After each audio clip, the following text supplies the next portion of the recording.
નમસ્કાર વિદ્યાર્થી મિત્રો, આજના આઈટીઆઈ ઈ લર્નિંગ પ્રોગ્રામમાં હું આપ સૌનું હાર્દિક સ્વાગત કરું છું. આજે હું આપ સૌને ઔદ્યોગિક તાલીમ સંસ્થામાં ચાલતા સોલાર ટેકનિશિયન ઇલેક્ટ્રિકલ ટ્રેડ અંતર્ગત પરંપરાગત અને બિનપરંપરાગત રીતે ઉર્જાનું ઉત્પાદન કઈ રીતે થાય છે તે ટોપિક વિશે તાલીમ સહ માર્ગદર્શન આપીશ. તો આશા રાખું છું કે આપ તમામ તાલીમાર્થીઓ ધ્યાનપૂર્વક અને સમજણપૂર્વક લેસનને ગ્રહણ કરશો. મિત્રો, આપ સૌ જાણો છો કે આજના આધુનિક યુગમાં આપણે મોબાઈલના ચાર્જરથી માંડીને ઇલેક્ટ્રિક વ્હીકલ એટલે કે વાહનો સુધીના સાધનો વિદ્યુતની મદદથી ચલાવીએ છીએ. આજનો જે આધુનિક યુગ છે એમાં વીજળી વિના આપણને ચાલી શકતું નથી.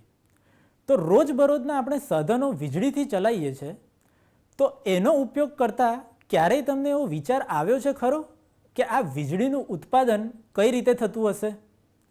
તો ચાલો આજે હું તમને વીજળીના ઉત્પાદન વિશેની પદ્ધતિઓ અને પ્રક્રિયાઓ વિશે પ્રાથમિક સમજ આપીશ. આશા રાખું છું કે આપ ધ્યાનથી ટોપિકને ગ્રહણ કરશો. મિત્રો, વીજળીનું ઉત્પાદન થાય ત્યાંથી લઈને આપણા ઘર સુધી વીજળી આવે એ આખી જે સિસ્ટમ છે એને કહેવામાં આવે છે પાવર સિસ્ટમ. આ પાવર સિસ્ટમમાં મુખ્ય 3 ઘટકોનો સમાવેશ થાય છે જે તમે સ્ક્રીન ઉપર જોઈ શકો છો. સૌથી પહેલો તબક્કો છે જેમાં પાવર પ્લાન્ટમાં વીજળીનું ઉત્પાદન કરવામાં આવે છે, જેને કહેવામાં આવે છે જનરેશન. આ ઉત્પાદિત થતી વીજળીને ઉચ્ચ વોલ્ટેજમાં પરિવર્તિત કરીને ટ્રાન્સમિશન કરવામાં આવે છે. આ ટ્રાન્સમિશન થયેલી વીજળીને અલગ અલગ વોલ્ટેજમાં રૂપાંતર કરીને ઉપયોગિતા પ્રમાણે આપણા ઘરમાં, ખેતરોમાં, ઉદ્યોગોમાં જે વિદ્યુતને વહેંચવામાં આવે છે તે તબક્કાને કહેવામાં આવે છે ડિસ્ટ્રીબ્યુશન. તો પાવર સિસ્ટમના મુખ્ય 3 ઘટકો છે: જનરેશન, ટ્રાન્સમિશન અને ડિસ્ટ્રીબ્યુશન. જનરેશન એટલે કે ઉત્પાદન, એની અલગ અલગ પદ્ધતિઓ છે. અલગ અલગ પદ્ધતિઓમાં મુખ્ય 2 ભાગ પાડવામાં આવે છે. એક છે પરંપરાગત પદ્ધતિઓ અને બીજો ભાગ છે જેને કહેવામાં આવે છે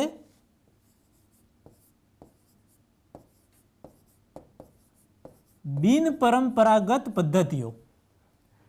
પરંપરાગત પદ્ધતિઓ એટલે જે વર્ષોથી આપણે વીજળીનું ઉત્પાદન કરતા આવીએ છીએ એ પદ્ધતિઓ.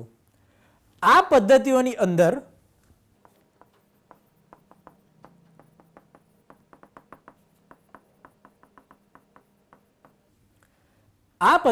અંદર થર્મલ, હાઇડ્રો, ન્યુક્લિયર આ બધી સાધનોની મદદથી વીજળીનું ઉત્પાદન કરવામાં આવે છે. જ્યારે બિનપરંપરાગત પદ્ધતિઓ એટલે કે જે પાછલા દાયકામાં નવી શોધવામાં આવેલી પદ્ધતિઓ છે એનો ઉપયોગ કરવામાં આવે છે. જેનું ઉદાહરણ છે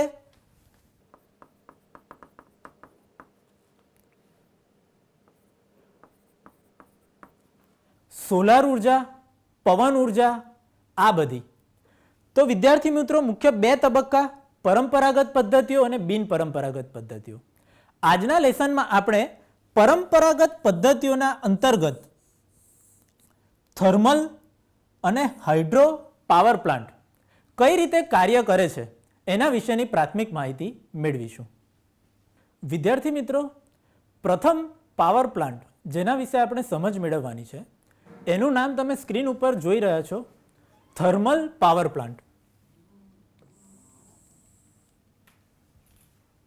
તમને પ્રશ્ન થતો હશે કે થર્મલ શબ્દનો અર્થ શું છે? તો થર્મલનો અર્થ છે વિદ્યાર્થી મિત્રો તાપમાન. જ્યાં પણ થર્મ શબ્દનો અર્થ થાય એ બધાનો મિનિંગ એવો છે કે તાપમાન વિશે કંઈક માહિતી આપે છે.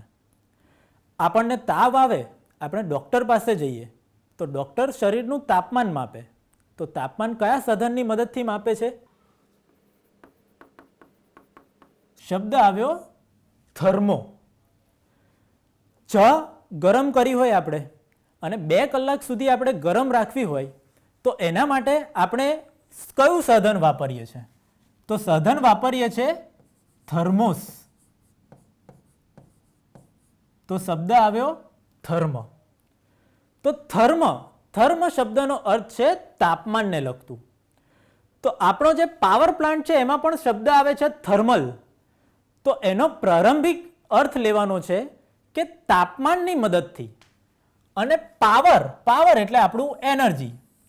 તો તાપમાનની મદદથી ઉર્જા ઉત્પન્ન કરવી એને આપણે કહીએ છીએ thermal power plant. Thermal power plant એની અંદર શું પ્રક્રિયા થાય છે એના વિશે પ્રાથમિક સમજ મેળવીએ. થર્મલ પાવર પ્લાન્ટ એ ઉષ્મા ઉર્જાનું વિદ્યુત ઉર્જામાં રૂપાંતર કરે છે. ઉષ્મા ઉર્જાનું રૂપાંતર કરે છે એટલે જ એને આપણે કહીએ છીએ થર્મલ. તો બે વસ્તુ છે, ઉષ્મા ઉર્જા અને વિદ્યુત ઉર્જા. પણ ઉર્જાનું રૂપાંતર ડાયરેક્ટ ઉષ્મા ઉર્જામાંથી વિદ્યુત ઉર્જામાં થતું નથી. તો કઈ રીતે થર્મલ પાવર પ્લાન્ટ કામ કરશે? તો સૌપ્રથમ આપણી પાસે ઉષ્મા ઉર્જા હોવી જોઈએ. એ ઉષ્મા ઉર્જાને આપણે યાંત્રિક ઉર્જામાં રૂપાંતર કરવી છે. યાંત્રિક ઉર્જા એટલે શું? આપણે પેન્ડલ મારીએ અને સાયકલનું પૈંડું ફરે છે, તો આપણા પેન્ડલ મારવાથી સાયકલના પૈંડાની જે ગતિ છે એ ગતિ છે યાંત્રિક ઉર્જા. ઉષ્મા ઉર્જા એનું રૂપાંતર થાય છે યાંત્રિક ઉર્જા, અને યાંત્રિક ઉર્જામાંથી રૂપાંતર થાય છે વિદ્યુત ઉર્જામાં. આ થર્મલ પાવર પ્લાન્ટનો મુખ્ય સિદ્ધાંત છે. હવે થર્મલ પાવર પ્લાન્ટમાં શું પ્રક્રિયા થાય છે એનો હું તમને ઓવરવ્યૂ આપી દઉં કે થર્મલ પાવર પ્લાન્ટની અંદર કોલસાનો બળતણ તરીકે ઉપયોગ કરવામાં આવે છે. કોલસો જે આપણે ઇઝીલી અવેલેબલ છે આપણી પાસે, એને સળગાવવામાં આવે છે. કોલસો સળગશે એટલે શું ઉત્પન્ન થશે? ગરમી. તો એ ગરમીને આપણે નામ આપ્યું ઉષ્મા ઉર્જા. ઉષ્મા ઉર્જા એટલે કે કોલસાને સળગવાથી ઉત્પન્ન થયેલી ગરમી.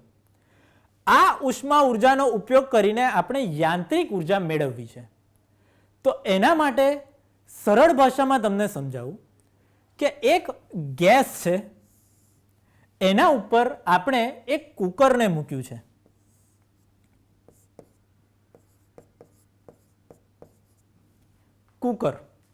કુકરની અંદર પાણી ભરેલું છે.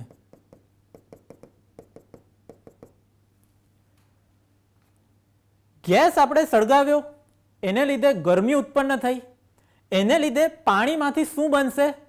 તો કે પાણીમાંથી બનશે વરાળ.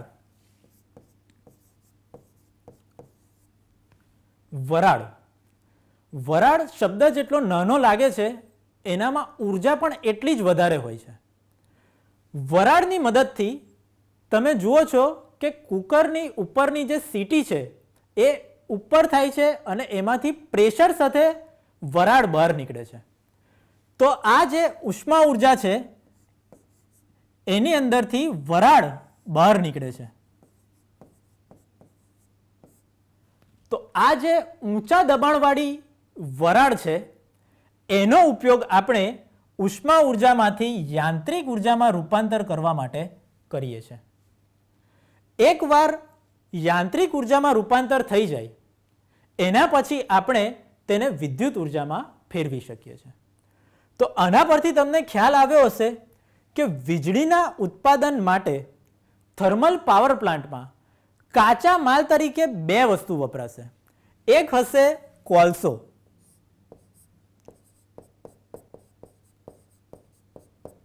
અને બીજું હશે પાણી. આ બેનો ઉપયોગ કરીને આપણે થર્મલ પાવર પ્લાન્ટમાં ઉર્જાનું ઉત્પાદન કરીએ છીએ. વિદ્યાર્થી મિત્રો, થર્મલ પાવર પ્લાન્ટમાં મુખ્ય સાધનોમાં ત્રણ વસ્તુઓનો સમાવેશ થાય છે. પહેલું છે બોઇલર, બીજું છે ટર્બાઇન અને ત્રીજું છે અલ્ટરનેટર. આ ત્રણેય શબ્દો તમારા માટે નવા હોઈ શકે છે, તો આ ત્રણેય શબ્દોની તમને પ્રાથમિક માહિતી આપી દઉં.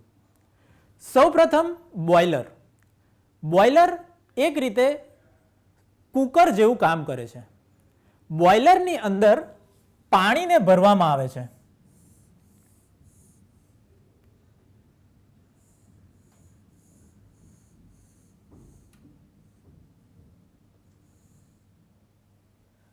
આ આપણું બોઇલર છે. એમાં નળીઓમાંથી પાણીને વહન કરાવડાવવામાં આવે છે. બોઇલરના નીચેના ભાગમાં બળતણ તરીકે કોલસાનું દહન કરવામાં આવે છે. કોલસો એને સળગાવવામાં આવે એટલે એ ઉર્જા ઉત્પન્ન કરે છે. એ ઉર્જાની મદદથી બોઇલરની ટ્યુબમાં રહેલું પાણી ગરમ થાય છે. હવે તમે જાણો છો કે પાણી ગરમ થાય એટલે એમાંથી શું બને? વરાળ બને.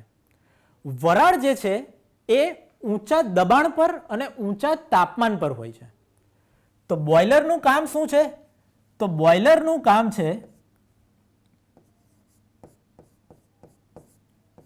પાણીમાંથી ઊંચા તાપમાન અને દબાણવાળી વરાળ બનાવવી. બોઇલરનું મુખ્ય કામ પાણીમાંથી ઊંચા તાપમાન અને દબાણવાળી વરાળ બનાવવા માટે થાય છે.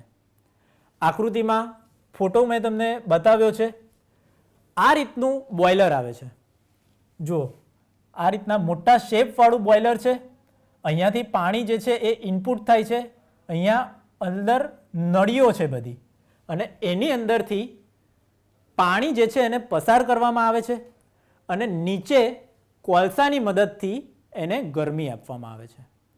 તો વિદ્યાર્થી મિત્રો, તમે હવે આ શબ્દથી પરિચિત થઈ ગયા હશો કે બોઇલર એનું કામ શું છે. તો કે પાણીમાંથી ઊંચા તાપમાન અને દબાણવાળી વરાળ બનાવવી. વિદ્યાર્થી મિત્રો, બીજો શબ્દ છે ટર્બાઇન. આ શબ્દ પણ તમારા માટે નવો હોઈ શકે. આપણે જાણ્યું કે બોઇલર ઊંચા દબાણવાળી અને તાપમાનવાળી વરાળ બનાવે છે.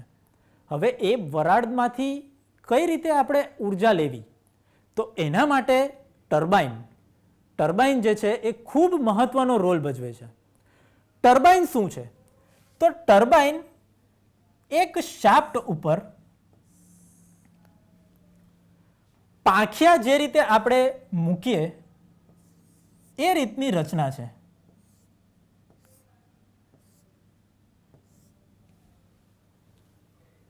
એક શાફ્ટ છે, એના ઉપર પંખાના પાંખિયા આવે એ રીતની જે રચના છે એ છે ટર્બાઇન. બોઇલરમાંથી જે ઊંચા દબાણવાળી વરાળ ઉત્પન્ન થઈ એ વરાળને આપણે ટર્બાઇન ઉપર આપાત કરીએ છીએ.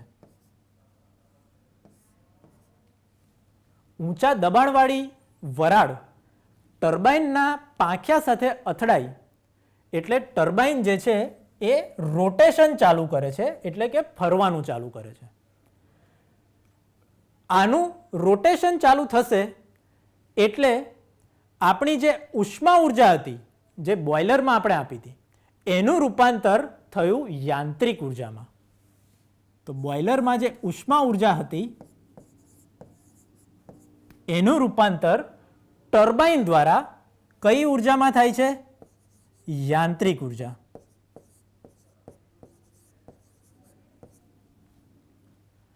ટર્બાઇન આકૃતિમાં અહીંયા દર્શાવી છે. આ રીતના બેઝ ઉપર શાફ્ટ આપેલો હોય છે અને એ શાફ્ટ સાથે આટલા મોટા પાંખિયાઓ જે છે એ એના ઉપર લગાડવામાં આવેલા હોય છે. એટલે જેવી તમારી વરાળ દબાણ સાથે આના ઉપર અથડાય એટલે આ પાંખિયાઓ જે છે એનું રોટેશન એટલે કે ભ્રમણ ચાલુ થાય છે.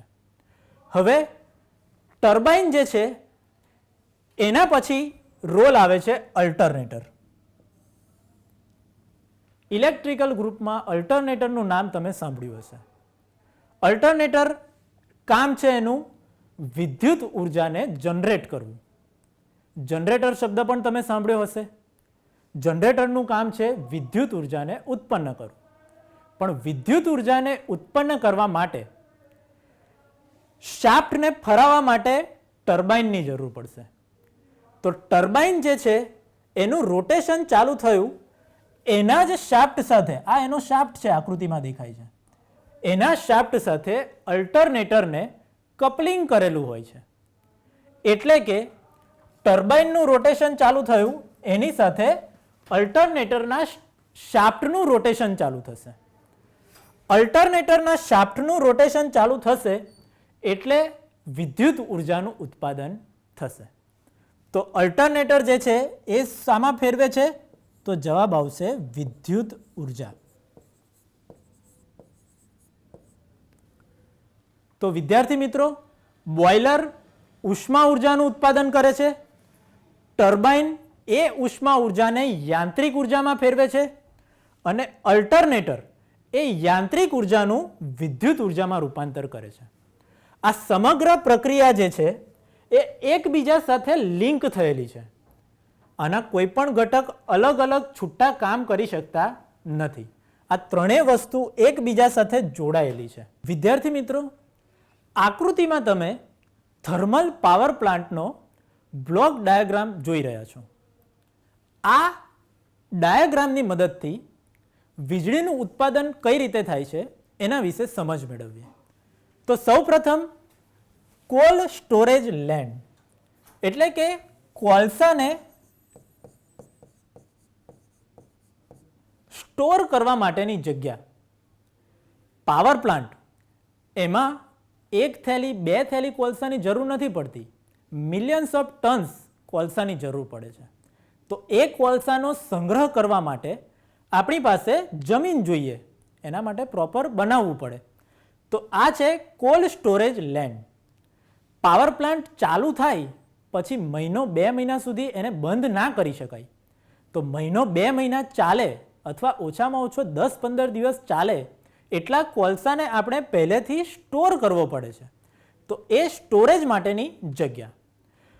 કોલ સ્ટોરેજ જે જગ્યા છે એમાંથી કોલસો જાય છે કોલ હેન્ડલિંગ પ્લાન્ટ એટલે કે કોલસા ઉપર પ્રક્રિયા કરવા માટેનો પ્લાન્ટ. તમે જાણો છો, ટ્રેનમાં પણ તમે જોયું હશે કે ગુડ્સ ટ્રેન હોય તો એમાંથી કોલસો એક જગ્યાએથી બીજી જગ્યાએ લઈ જવામાં આવતો હોય છે. તો એમાં જે કોલસો હોય છે એ મોટા મોટા પથ્થરના સ્વરૂપે હોય છે. આટલા મોટા પથ્થરને દહન કરવું, કોલસાના પથ્થરને, એ વ્યાજબી નથી હોતું. એટલા માટે કોલ હેન્ડલિંગ પ્લાન્ટની અંદર કોલસાનો બારીક ભૂક્કો બનાવવામાં આવે છે. બારીક ભૂક્કો બનાવવાથી કોલસો સરળતાથી સળગી શકે છે અને પૂરેપૂરો સળગી શકે છે. એટલે જે બોઇલરમાં ગરમ કરવા માટે ઉર્જાની જરૂર પડે છે એ પૂરેપૂરી ઉર્જા આપણે કોલસામાંથી કાઢી શકીએ. એટલે કે કોલસાને હેન્ડલિંગ પ્લાન્ટની અંદર લાવીને એનો બારીક ભૂક્કો બનાવવામાં આવે છે. હવે આ બારીક ભૂક્કાને બોઇલરની અંદર લઈ જવામાં આવે છે. બોઇલરમાં દહન કરવા માટે કોલસાની જરૂર પડે છે. એ કોલસો હેન્ડલિંગ પ્લાન્ટમાંથી બોઇલરમાં લઈ જવામાં આવે છે. હવે વિદ્યાર્થી મિત્રો, તમને જણાવ્યું કે બોઇલરમાં મુખ્ય બે વસ્તુની જરૂર પડે છે. એક કોલસો અને બીજું છે પાણી. પાણીની મદદથી જ તો પાણીની વરાળ બનશે ને. તો પાણીને લઈ જવા માટે આપણે નાના જથ્થામાં પાણીની જરૂર પડતી નથી, ખૂબ વિશાળ જથ્થામાં પાણીની જરૂર પડે છે. તો એ પાણીને આપણે કઈ જગ્યાએથી લઈ જઈશું? તો અહીંયા છે નદી. નદી અથવા તળાવ, એમાંથી આપણે પાણીને લઈએ છીએ. તો પાણી જે છે બોઇલરમાં આ જગ્યાએથી પાણીને એન્ટર કરાવવામાં આવે છે. હવે બોઇલર માટે કોલસો મળી ગયો, પાણી મળી ગયું. એટલે પછી બોઇલર જે છે એ પાણીમાંથી રૂપાંતર કરશે વરાળની અંદર.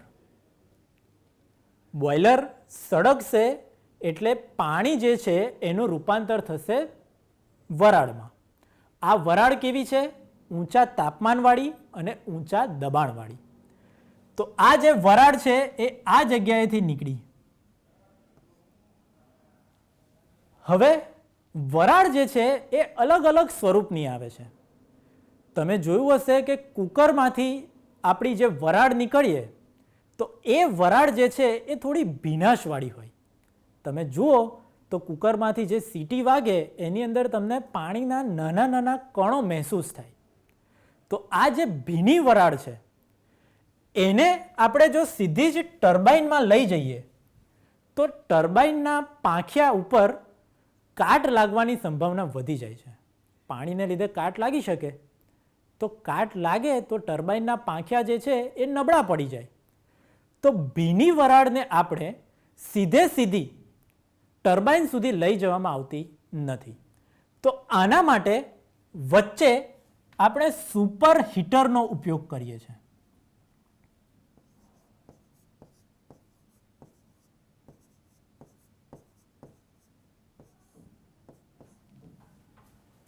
સુપર હીટર નામ પરથી ખબર પડશે કે હીટર તો છે પણ કેવું? સુપર. એટલે કે ગરમ વરાળને હજી વધારે ગરમ કરવાનું કામ કરે છે. હજી વધારે એટલે જે ભીની વરાળ છે એનું તાપમાન વધારીને એમાંથી ભેજના કણો બાદ કરીને ઊંચા તાપમાનવાળી સૂકી વરાળમાં રૂપાંતર કરે છે. સુપર હીટરમાંથી સૂકી વરાળનું રૂપાંતર થાય એના પછી વરાળ જાય છે વાલ્વની અંદર. વાલ્વ જે છે એનું કામ છે ટર્બાઇનની અંદર આવતી હવા જે છે એને કંટ્રોલ કરવાનું. તો આ જે વરાળ છે એ વાલ્વમાંથી પસાર થઈને ટર્બાઇન સુધી પહોંચે છે. હવે આગળ મેં તમને સમજાવ્યું કે ટર્બાઇનનું કામ શું છે. તો ટર્બાઇનનું કામ છે વરાળ એના ઉપર આપાત થશે એના પછી એનું રૂપાંતર કરશે યાંત્રિક ઉર્જામાં. એટલે કે આ ટર્બાઇનની અંદર જે પાંખિયા હશે એ રોટેશન ચાલુ કરશે અને એ રોટેશન સાથે લગાડ્યું છે અલ્ટરનેટર.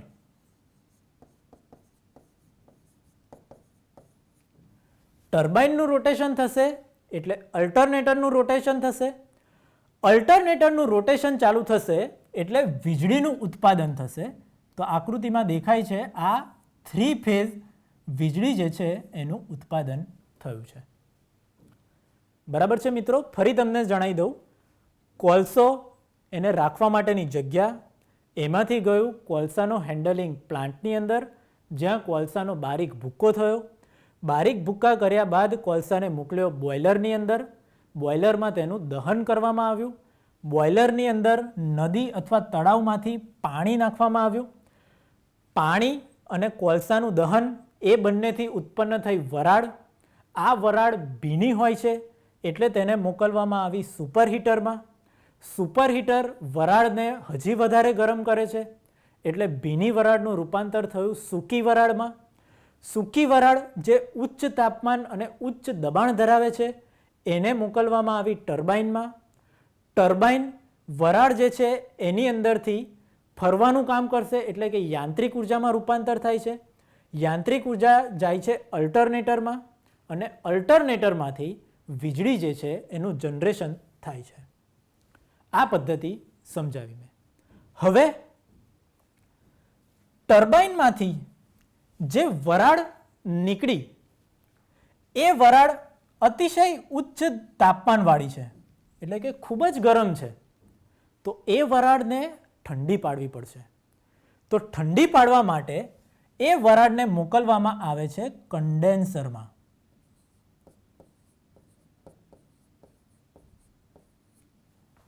કન્ડેન્સર. કન્ડેન્સરનું કામ શું છે? ટર્બાઇનની અંદરથી નીકળેલી અતિશય ગરમ વરાળને ઠંડી પાડવાનું કામ કરે છે કન્ડેન્સર. તો આ જે વરાળ છે એને કન્ડેન્સર ઠંડી પાડશે. તો વરાળ ઠંડી પડે તો એનું રૂપાંતર શામાં થાય? તો વરાળનું રૂપાંતર થાય પાણીમાં.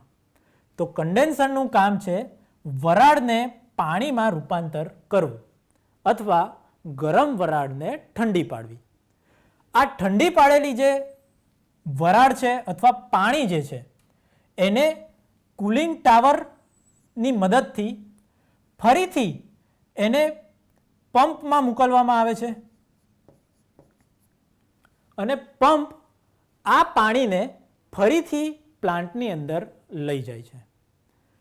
તો અહીંયાથી જે ઠંડી પડેલી જે વરાળ અથવા ઠંડુ પડેલું જે પાણી છે એ ફરીથી અહીંયા પંપની મદદથી જાય છે બોઇલરમાં. પણ બોઇલરમાં જતાં પહેલાં ઠંડુ જે પાણી છે એને આપણે થોડાક અંશે ગરમ કરવું પડે છે. તો એ ગરમ કરવા માટેની પદ્ધતિ શું છે? તો બોઇલરમાં કોલસાનું દહન કર્યું ત્યારે કોલસાના દહનથી વાયુઓ ઉત્પન્ન થાય છે. આ વાયુઓ જે છે એની અંદર ખૂબ ઉષ્મા સચવાયેલી હોય છે, ઉર્જા એની અંદર સચવાયેલી હોય છે.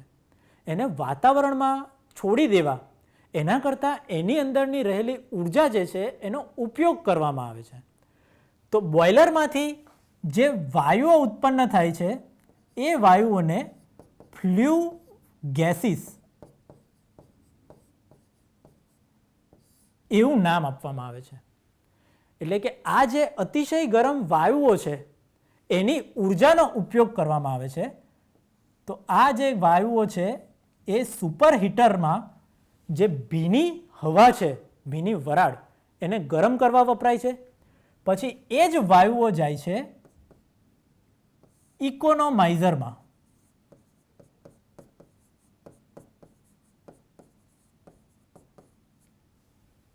ઇકોનોમાઇઝર શું છે?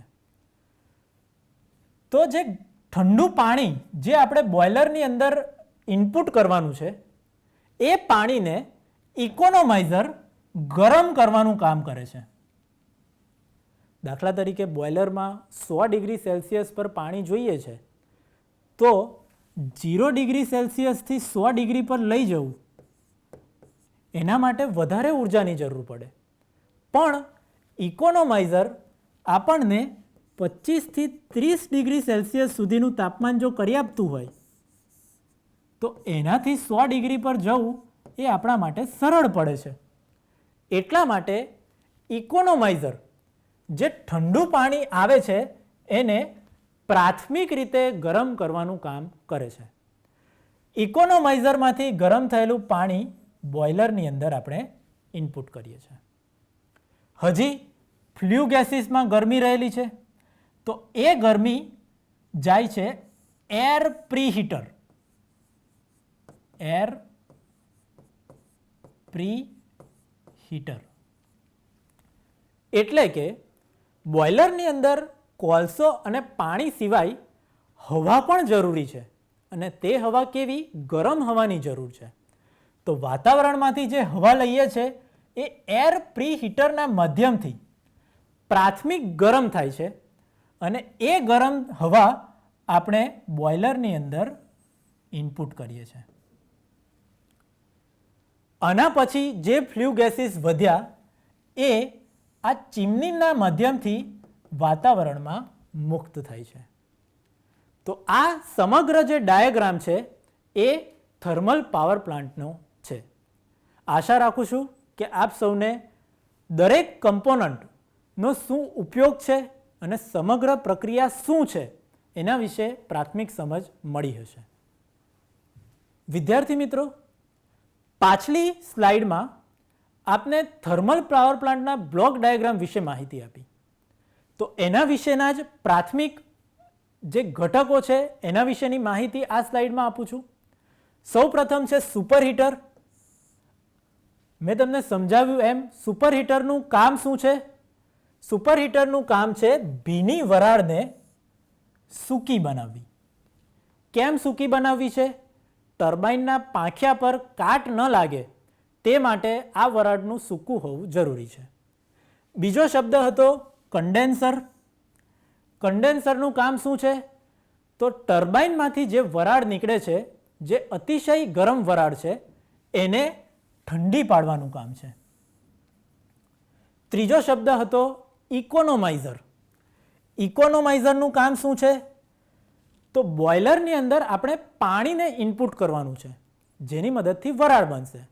તો આ પાણીને ગરમ કરવાનું કામ કરે છે ઇકોનોમાઇઝર. એટલે કે બોઇલરમાં ઇનપુટ થતા પાણીને પ્રાથમિક રીતે ગરમ કરે છે, સંપૂર્ણ ગરમ કરવાનું કામ નથી. ત્રીજો શબ્દ હતો એર પ્રીહીટર.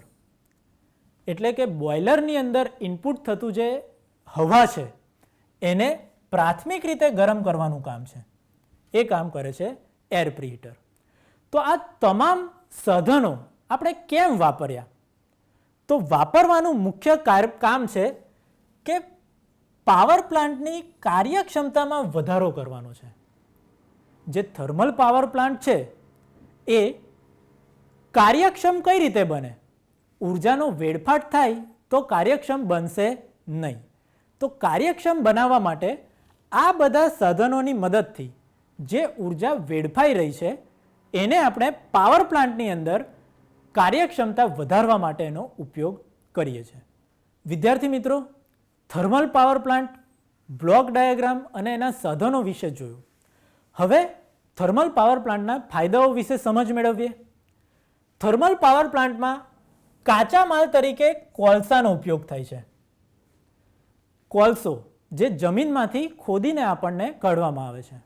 ભારતમાં બિહાર અને ઉત્તરના રાજ્યોમાં ભરપૂર માત્રામાં કોલસો જે છે એ મળી આવે છે. તો આ જે કોલસો છે એ ડીઝલ અથવા ન્યુક્લિયર બળતણ જે સરળતાથી પ્રાપ્ત થતું નથી એના કરતાં કોલસો જે છે એ સસ્તો પડે છે અને ખૂબ સરળતાથી આપણને જમીનમાંથી મેળવી શકીએ છીએ. તો થર્મલ પાવર પ્લાન્ટનો મુખ્ય ફાયદો જ આ છે કે એમાં કાચા માલ તરીકે કોલસો વપરાય જે આપણને ખૂબ સરળતાથી મળી શકે છે.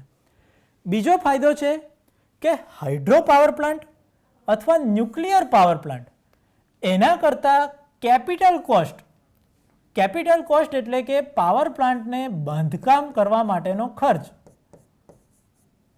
થર્મલ પાવર પ્લાન્ટનો ઘણો ઓછો છે. વિચારો, હાઇડ્રો પાવર પ્લાન્ટ બનાવવો છે, એક નદી ઉપર ડેમ બનાવવો પડશે. એ ડેમ વર્ષ 2 વર્ષમાં ના બની શકે, એના માટે સમય લાગે. ન્યુક્લિયર પાવર પ્લાન્ટ જે ખૂબ જ હાનિકારક પણ કહેવાય, તો એને બનાવવા માટે 1-2 દિવસમાં ના બને, 1-2 વર્ષમાં ના બને અને એનો જે ખર્ચ જે છે એ પણ ઘણો વધારે છે. તો એની કમ્પેરિઝનમાં જે થર્મલ પાવર પ્લાન્ટ છે એનો કેપિટલ કોસ્ટ ઘણો ઓછો આવે છે. આ એનો મુખ્ય ફાયદો છે. ત્રીજો ફાયદો કે થર્મલ પાવર પ્લાન્ટ જે છે એને મોટે ભાગે લોડ સેન્ટરની નજીકમાં બનાવવામાં આવે છે. દાખલા તરીકે અમદાવાદ શહેર છે તો હાઇડ્રો પાવર પ્લાન્ટ બનાવવો હોય તો નદી અમદાવાદ શહેરમાં ક્યાંથી લાવશો? પણ થર્મલ પાવર પ્લાન્ટને એવું નથી. અમદાવાદ શહેરની નજીકમાં જો વિશાળ જગ્યા તમારી પાસે હોય તો તમે ત્યાં થર્મલ પાવર પ્લાન્ટ બનાવી શકો છો. તો આ એનો ફાયદો છે કે મોટે ભાગે લોડ સેન્ટર એની નજીકમાં બનાવવામાં આવે છે. નજીકમાં બનાવવામાં આવશે તો વીજળીને ટ્રાન્સમિટ કરવા માટેનો જે ખર્ચ છે એ ઓછો આવશે. આ એનો મુખ્ય ફાયદો છે. ચોથો ફાયદો, હાઇડ્રો પાવર પ્લાન્ટ કરતાં જગ્યા ઓછી રોકે છે. હાઇડ્રો પાવર પ્લાન્ટ નદીની ઉપર બનાવવામાં આવશે તો એ નાનો નહીં બને, એને મોટો જ બનાવવો પડશે. તો એના કરતાં જે થર્મલ પાવર પ્લાન્ટ જે છે એ ઓછી જગ્યાની અંદર આવી જશે. તો આ કેટલાક મુખ્ય ફાયદા હતા થર્મલ પાવર પ્લાન્ટના. ફાયદા હોય એની સાથે સાથે ગેરફાયદા પણ હોય દરેક વસ્તુના. તો થર્મલ પાવર પ્લાન્ટના ફાયદા છે તો એની સાથે થોડા ગેરફાયદા છે. કયા કયા? તો કે કોલસો છે, સળગશે તો ધુમાડો ઉત્પન્ન કરશે. ધુમાડો ઉત્પન્ન કરશે તો હવાનું પ્રદૂષણ થાય છે. આ ખૂબ જ ગંભીર ગેરફાયદો છે થર્મલ પાવર પ્લાન્ટનો. કેમ કે કોલસાનું દહન થશે તો ધુમાડો થયા વગર રહેવાનો નથી અને ધુમાડો થશે તો હવાના પ્રદૂષણમાં અસર કરશે. બીજો ગેરફાયદો, કોલસો ભારતમાં તમામ સ્થળોએ નથી મળતો. દાખલા તરીકે ગુજરાત, તો ગુજરાતમાં કોલસાની મોટી ખાણો આવેલી નથી. તો આપણા ત્યાં થર્મલ પાવર પ્લાન્ટ બનાવવો હોય તો બિહારમાંથી ટ્રેનના દ્વારા ગુજરાત સુધી આપણે કોલસો લાવવો પડે. તો લાવવો પડે તો ટ્રાન્સમિશનનો જે કોસ્ટ છે, ખર્ચ, એ વધી જાય છે. એક જગ્યાએથી બીજી જગ્યાએ લઈ જવા માટેનો ટ્રાન્સપોર્ટેશન ખર્ચ વધી જાય છે. આ ગેરફાયદો છે. ત્રીજું છે થર્મલ પાવર પ્લાન્ટની કાર્યક્ષમતા અંદાજે 25% જેટલી જ છે.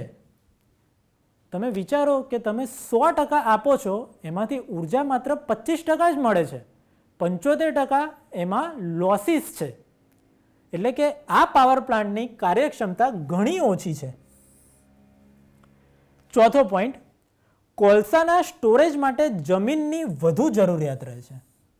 15 દિવસ પાવર પ્લાન્ટને ચલાવવો હોય એના માટે કોલસો મિલિયન્સ ઓફ ટન્સ જોઈએ, તો એના માટે જમીનની જરૂરિયાત વધારે હોય છે.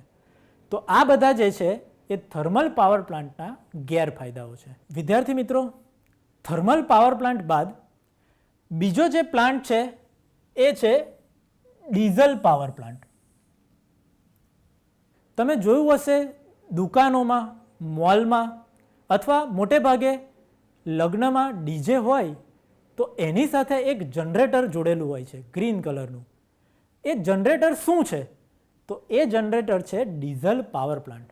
ડીઝલની મદદથી આપણે વીજળી ઉત્પાદન કરીએ છીએ અને એની મદદથી તમારું જે ડીજે છે અથવા દુકાન અથવા ઘર, આ બધી જગ્યાએ આપણે વીજળીને વાપરીએ છીએ. તો આ છે diesel power plant. Diesel power પ્લાન્ટમાં તમે જાણો છો એમ કે કાચા માલ એટલે કે બળતણ તરીકે શાનો ઉપયોગ થાય છે?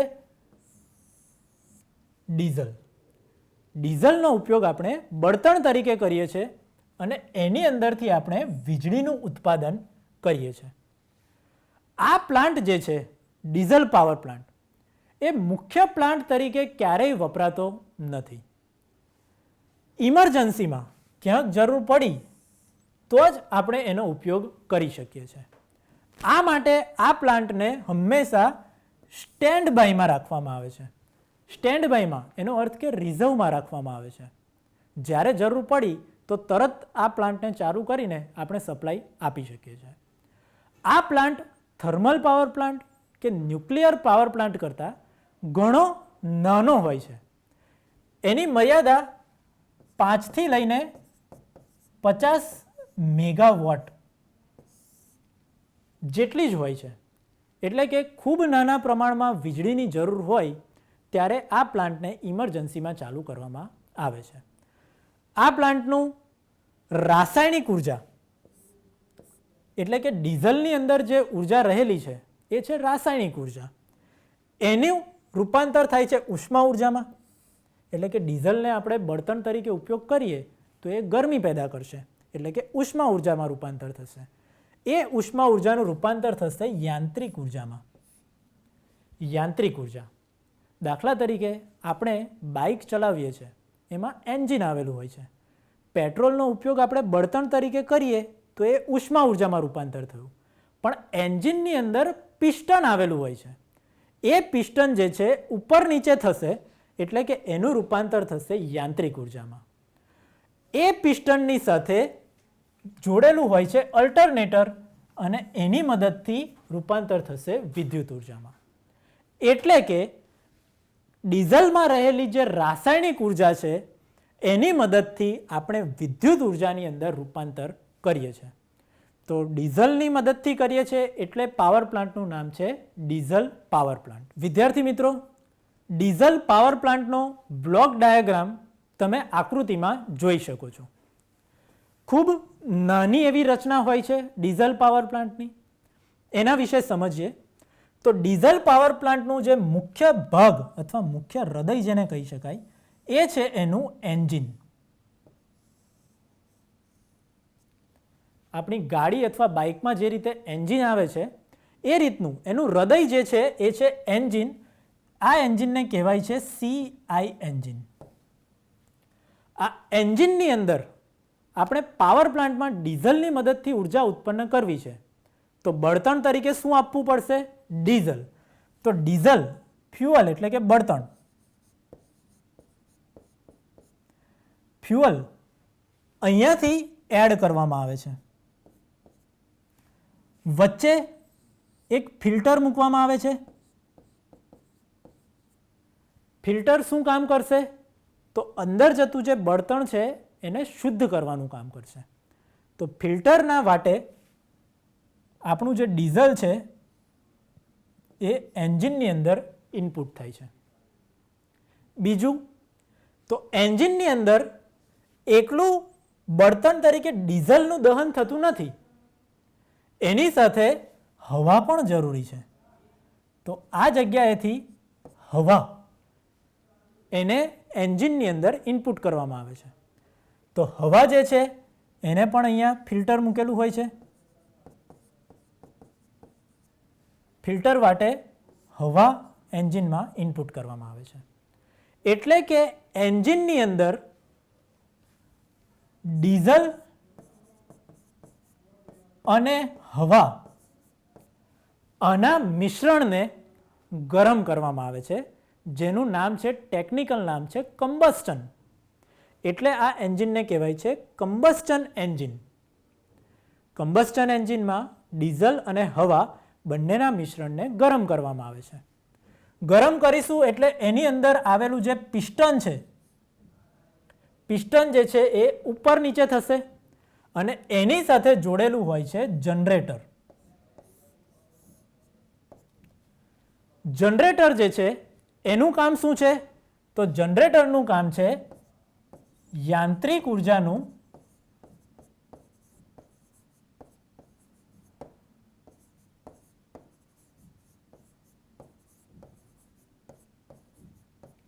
વિદ્યુત ઉર્જામાં રૂપાંતર કરવું.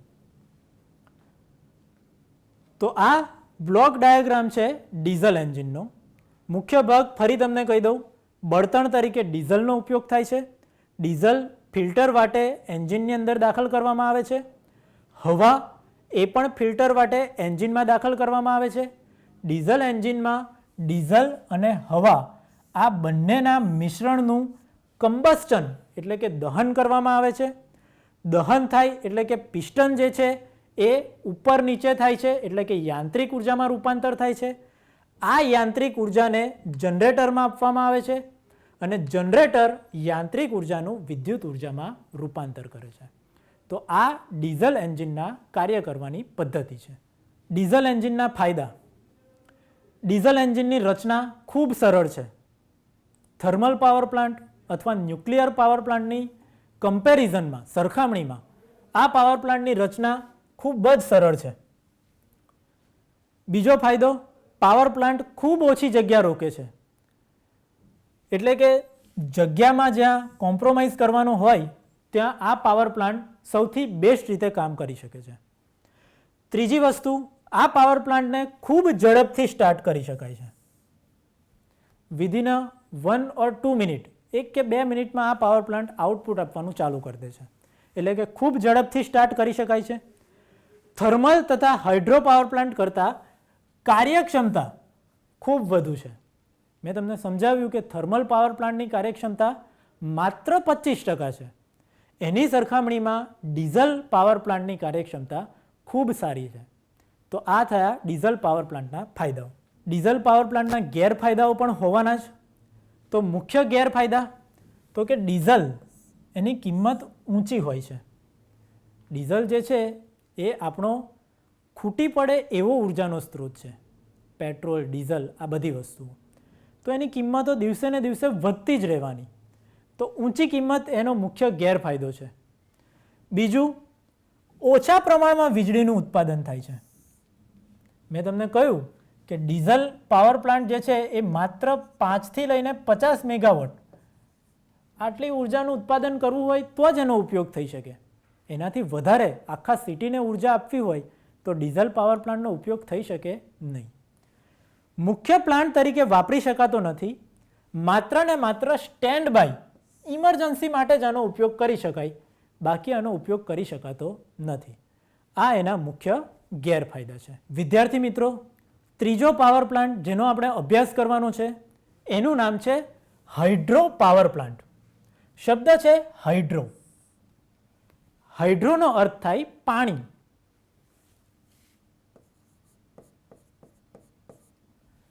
પાણીનો ઉપયોગ કરીને પાવર એટલે કે વિદ્યુત,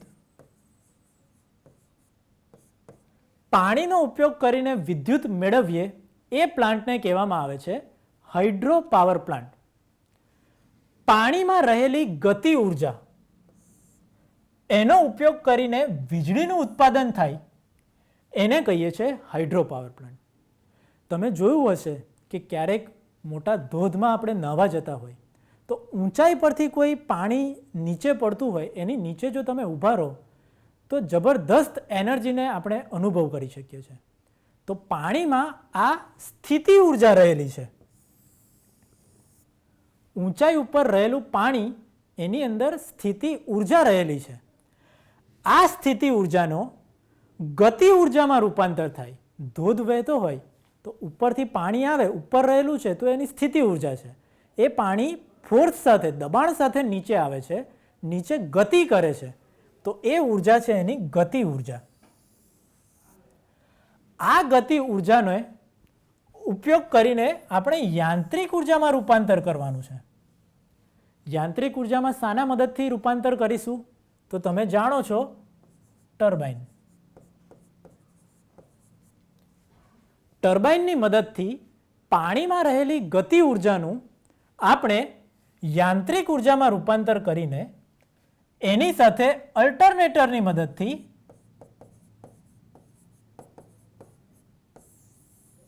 વિદ્યુત ઉર્જામાં રૂપાંતર કરીએ છીએ.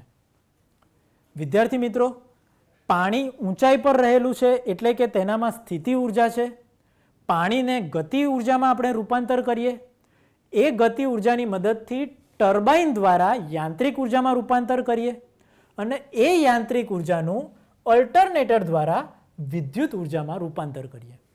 તો આ હાઇડ્રો પાવર પ્લાન્ટનો કામ કરવાનો મુખ્ય સિદ્ધાંત છે.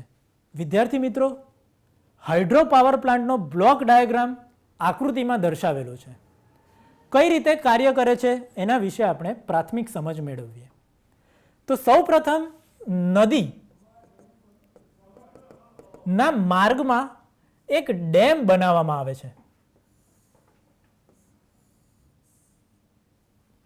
ડેમનું કામ છે કે પાણી જે વહી જાય છે એને રોકી રાખવું. પાણીને રોકી રાખશે એટલે કે પાણી જે છે એની ઊંચાઈ વધશે, એનામાં સ્થિતિ ઉર્જા વધશે. એની સાથે એક પાઇપ નીચેની તરફથી જોડવામાં આવે છે. આ પાઇપમાં પાણી હંમેશા ચાલુ ના રહે એટલા માટે વચ્ચે અહીંયા ગેટ મૂકવામાં આવે છે. જેવું ગેટને ચાલુ કરો એટલે પાણી જે છે એ વહેવાનું ચાલુ કરશે. તો પાણી જે છે એ વહેવાનું ચાલુ કરશે તો એમાંની આ જે પાઇપ તમને જોઈ રહ્યા છો એ છે પ્રેશર ટનલ. પ્રેશર ટનલનું કામ શું છે તો કે અહીંયાથી પુષ્કળ માત્રામાં પાણી આવે છે, પણ અહીંયા એનો વ્યાસ ધીમે ધીમે ઘટતો જશે, નોઝલ આકારનું. તમે જોયું હશે કે આપણે ઘરે પાણીનો છંટકાવ કરીએ તો જે પાઇપ આવે એની આગળ આપણે અંગૂઠો મૂકી દઈએ છીએ. દૂર સુધી પાણીને નાખવું હોય તો અંગૂઠો મૂકી દઈએ. જેવો અંગૂઠો મૂકીએ એટલે પાણીનું જે પ્રેશર છે એ વધી જાય, દૂર સુધી પાણી જાય. તો આ પ્રેશર જે ટનલ છે એનું કામ પણ સેમ છે. અહીંયાથી ક્ષેત્રફળ ઘટાડી દેવામાં આવે એટલે કે પાણીનું પ્રેશર, દબાણ જે છે વધી જાય. આ વધેલું જે દબાણ છે એ જશે, અહીંયા આપેલું છે સર્જ ટેન્ક. સર્જ ટેન્કનું કામ શું છે તો કે એકદમ જ પાણીનું જો દબાણ વધી જાય તો આ જે પાઇપ છે એ ફાટી જવાની સંભાવના રહેલી છે. તો એ ફાટી ના જાય એના માટે અહીંયા સર્જ ટેન્ક એટલે કે વધારાનું પાણી હોય એ અહીંયા શોષી લેવામાં આવે. તો આ સર્જ ટેન્ક. એના પછી છે પેન સ્ટોક. પેન સ્ટોકનું કામ છે દબાણ સાથે આવતા પાણીને ટર્બાઇન સુધી લઈ જવું. શું કામ છે પેન સ્ટોકનું?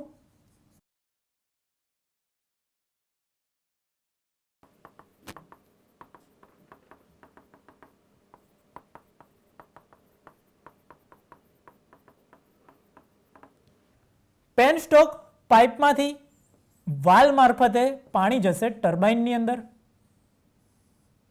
હવે તમે જાણો છો થર્મલ પાવર પ્લાન્ટમાં આપણે ભણ્યા એમ ટર્બાઇનનું કામ શું છે તો કે પાણી જે ગતિ કરતું પાણી છે એની અંદરથી યાંત્રિક ઉર્જામાં એટલે કે એના જે પાંખિયા છે ટર્બાઇનના એ રોટેશનમાં ચાલુ થાય છે. પાંખિયા રોટેશન કરશે એટલે કે એ જોડેલા છે આપણે જનરેટર સાથે. જનરેટરનું કામ શું છે? તો કે પાંખિયા રોટેટ થશે એટલે કે યાંત્રિક ઉર્જા જે છે એનું રૂપાંતર કરે છે વિદ્યુત ઉર્જામાં.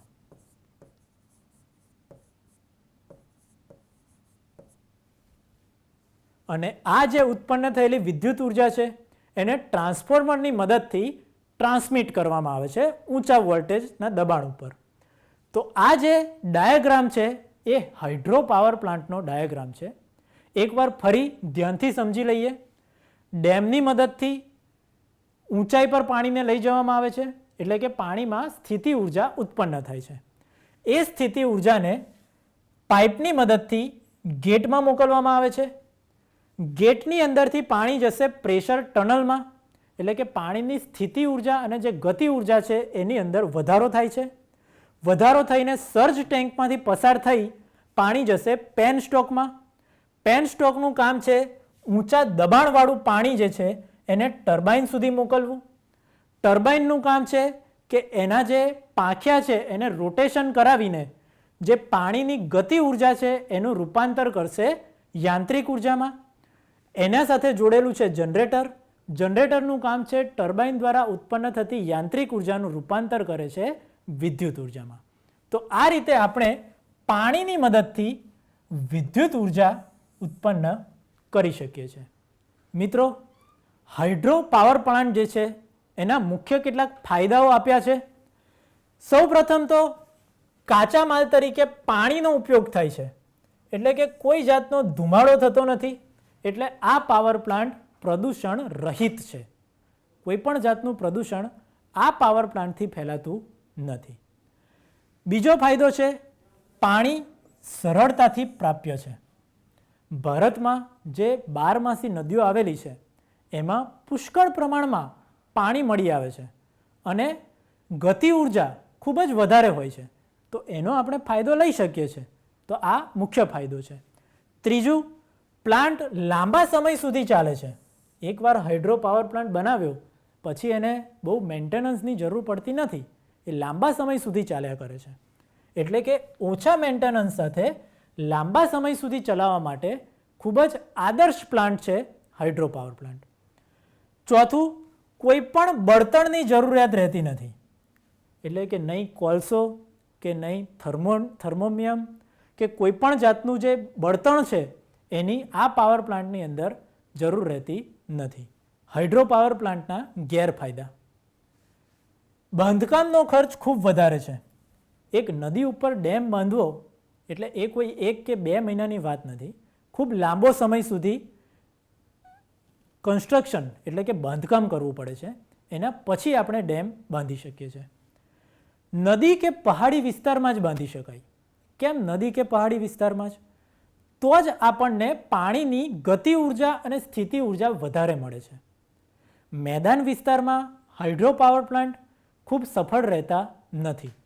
એટલે કે માત્ર નદી કે પહાડી વિસ્તાર હોય ત્યાં જ એને બાંધી શકાય. તો પહાડી વિસ્તારમાંથી વીજળીને ટ્રાન્સમિટ કરવી એના માટેનો જે ખર્ચ જે છે એ વધી જાય છે. આ પાવર પ્લાન્ટને ક્યારેય લોડ સેન્ટરની નજીક બાંધી શકાતો નથી. એને પહાડી વિસ્તારમાં જ બાંધવો પડે છે. તો એનો ટ્રાન્સમિશન ખર્ચ જે છે એ ખૂબ વધી જાય છે. ત્રીજો પોઈન્ટ છે વરસાદના પ્રમાણને આધારે વીજળીના ઉત્પાદનમાં ફેરફાર થાય છે. બરાબર છે? એટલે કે વરસાદ વધારે પડે તો પાણીનો જથ્થો વધારે હોય તો વીજળીનું ઉત્પાદન વધારે થાય. પણ ક્યારેક એવું થયું કે દુષ્કાળ પડી ગયો તો ત્યારે પાણીનો જથ્થો ઘટી જશે, ત્યારે વીજળીનું ઉત્પાદન ઓછું થઈ જશે. એટલે કે આ પાવર પ્લાન્ટ વરસાદ ઉપર આધાર રાખે છે. 12 મહિના એક સરખું વીજળીનું ઉત્પાદન ના પણ મળી શકે. તો આ ગેરફાયદો છે હાઇડ્રો પાવર પ્લાન્ટનો. વિદ્યાર્થી મિત્રો, હું આશા રાખું છું કે આપ ખૂબ ધ્યાનપૂર્વક આગળના પાવર પ્લાન્ટ વિશેની પ્રાથમિક સમજ તમે મેળવી હશે. હવે જ્ઞાનને ચકાસવાનો સમય છે. તો જ્ઞાનને ચકાસવા માટે કેટલાક પ્રશ્નો આપ સ્ક્રીન ઉપર જોઈ રહ્યા છો. આપ જાતે જ પ્રશ્ન વાંચીને એને સમજીને જવાબ આપવાનો પ્રયત્ન કરજો. પહેલો પ્રશ્ન છે, થર્મલ પાવર પ્લાન્ટમાં વરાળનું ઉત્પાદન નીચેનામાંથી શેમાં થાય છે? મેં તમને સમજાવ્યું છે કે વરાળનું ઉત્પાદન કયું સાધન કરે છે? તો જવાબ આવશે બોઇલર. બોઇલરનું થર્મલ પાવર પ્લાન્ટમાં કામ શું છે? તો બોઇલરનું કામ છે પાણીમાંથી ઉચ્ચ તાપમાન અને દબાણવાળી વરાળ બનાવવી. આ મુખ્ય કામ છે બોઇલરનું. બીજા શબ્દોનું પણ આપણે સમજ મેળવી લઈએ. સુપરહીટર. સુપરહીટરનું કામ છે કે બોઇલરમાં ઇનપુટ થતી હવાને ગરમ કરવી. ઇકોનોમાઇઝર. ઇકોનોમાઇઝરનું કામ છે બોઇલરમાં ઇનપુટ થતા પાણીને ગરમ કરવું. ટર્બાઇન. ટર્બાઇનનું કામ છે બોઇલરમાંથી આવતી જે વરાળ છે એનું રૂપાંતર યાંત્રિક ઉર્જામાં કરવું. તો પ્રશ્ન આપણને પૂછ્યો છે કે પાવર પ્લાન્ટમાં વરાળનું ઉત્પાદન શામાંથી થાય છે? તો જવાબ આવશે બોઇલર. બીજો પ્રશ્ન છે થર્મલ પાવર પ્લાન્ટની કાર્યક્ષમતા અંદાજે કેટલી હોય છે? તો મેં તમને સમજાવ્યું છે થર્મલ પાવર પ્લાન્ટની કાર્યક્ષમતા અંદાજે 25% જેટલી હોય છે, જે ખૂબ જ ઓછી છે. ત્રીજો પ્રશ્ન છે બોઇલરમાં ઇનપુટ થતી હવાને ગરમ કરવાનું કાર્ય કોના દ્વારા થાય છે? તો ઇનપુટ થતી હવાને ગરમ કરવાની છે. તો જવાબ છે એર પ્રીહીટર. એર પ્રીહીટર બોઇલરમાં જે હવાને આપણે ઇનપુટ કરીએ છીએ એને ગરમ કરવાનું કામ કરે છે. બીજા ઓપ્શન જોઈ લઈએ. અલ્ટરનેટર. અલ્ટરનેટરનું કાર્ય શું છે? તો કે ટર્બાઇન દ્વારા આવતી યાંત્રિક ઉર્જાનું વિદ્યુત ઉર્જામાં રૂપાંતર કરવાનું કાર્ય કરે છે.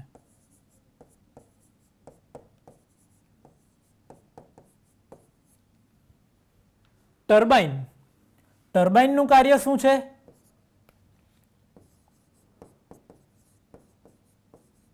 બોઇલરમાંથી આવતી વરાળ દ્વારા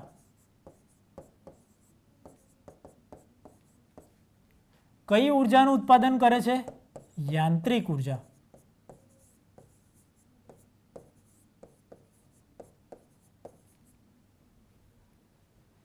છેલ્લું છે કન્ડેન્સર. કન્ડેન્સરનું કાર્ય શું છે?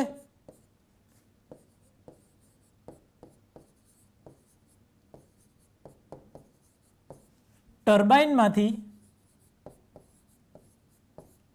આવતી ગરમ વરાળને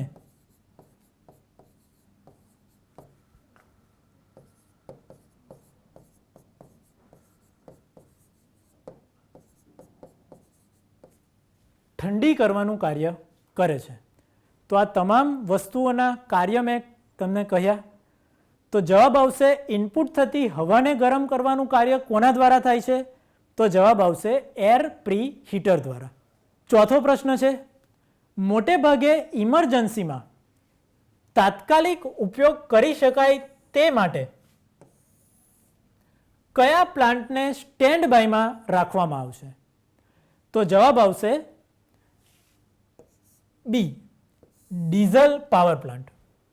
ડીઝલ પાવર પ્લાન્ટ મેં તમને કહ્યું એમ ખૂબ ઓછી પાવર પ્લાન્ટની કેપેસિટીવાળો પ્લાન્ટ છે, પણ તેને મોટે ભાગે ઇમરજન્સીમાં ઉપયોગ કરવો હોય તો સૌથી બેસ્ટ પાવર પ્લાન્ટ છે, કેમ કે એ 1 કે 2 મિનિટમાં શરૂ થઈ શકે છે.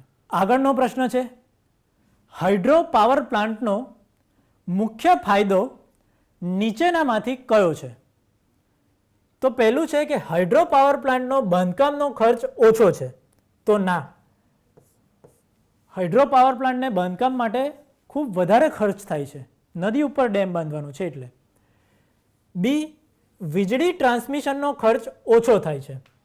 ખોટી વાત છે.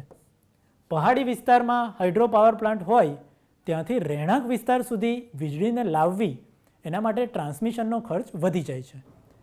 ત્રીજું છે પ્લાન્ટ ઇન્સ્ટોલેશનનો સમયગાળો ઓછો હોય છે. ખોટો ઓપ્શન છે. હાઇડ્રો પાવર પ્લાન્ટને બનાવવો છે તો એકાદ વર્ષનું કામ નથી, ઘણો લાંબો સમય જતો હોય છે. એટલે કે પ્લાન્ટ ઇન્સ્ટોલેશનનો જે સમય છે એ વધારે હોય છે. પ્રદૂષણ ફેલાતું નથી, તો એ સાચો જવાબ છે, કેમ કે હાઇડ્રો પાવર પ્લાન્ટમાં કોઈ પણ બળતણનો ઉપયોગ થતો નથી, એટલે એના દ્વારા કોઈ પણ પ્રકારનું પ્રદૂષણ ફેલાતું નથી. વિદ્યાર્થી મિત્રો, આશા રાખું છું કે ઉર્જા ઉત્પાદન માટે જે વિવિધ પાવર પ્લાન્ટ વિશે મેં તમને પ્રાથમિક સમજ આપી એને તમે ધ્યાનપૂર્વક સાંભળી હશે અને સમજ્યા હશો. આપનો ખૂબ ખૂબ આભાર.